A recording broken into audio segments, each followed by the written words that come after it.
saving money on heart disease treatment. What are your rights? At the moment, there are no acts or laws in place to ensure that the 83 million U.S. adults who are suffering from heart disease receive help with their treatment. What problems might you run into? Almost all of the tests currently used to check heart function are seen as necessary by insurance companies, says Dr. Nika Goldberg, a cardiologist and medical director of the Joan H. Tisch Center for Women's Health in New York. There aren't really any of the standard tests that you'd have trouble getting covered. But she did caution about some of the newer scans available. Something like the latest CORT scan, which looks for plaque in arteries, might not be guaranteed coverage and could cost $500 or $600, she says.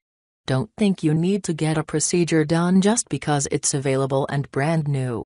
Definitely talk to your doctor and insurance company first so you aren't saddled with a bill you can't pay. How can you save money on treatment? Having heart disease can end up costing you a lot of money. According to the American Heart Association, a 2009 survey found that more than half of people suffering from heart disease had difficulties paying for all of their treatment, even if they had health insurance. And 46% of those who had a hard time financially delayed getting recommended care.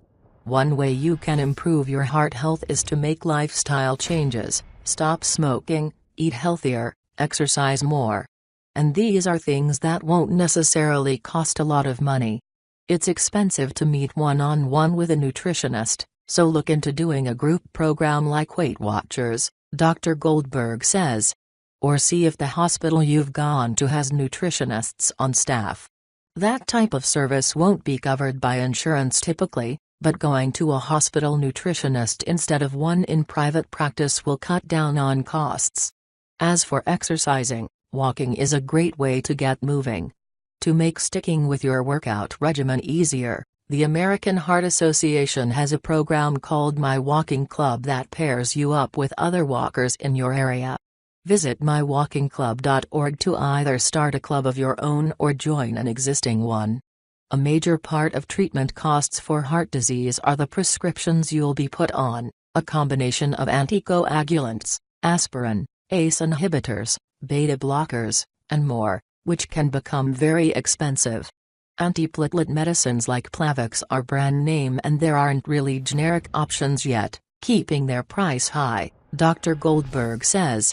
But both cholesterol-lowering drugs and blood pressure medications are available in generic forms, so you'll likely be able to save money there. She says to make sure to shop around since these are often drugs you're going to be on for a long time, if not forever. Do price comparisons and see what CVS, Walgreens, even Costco would charge, she says. If there's no option besides a name brand, high-price drug, look into the Partnership for Prescription Assistance, PARCS.org. The program has teamed up with most major pharmaceutical companies to offer discounted medication to those who can prove their income is below a certain level.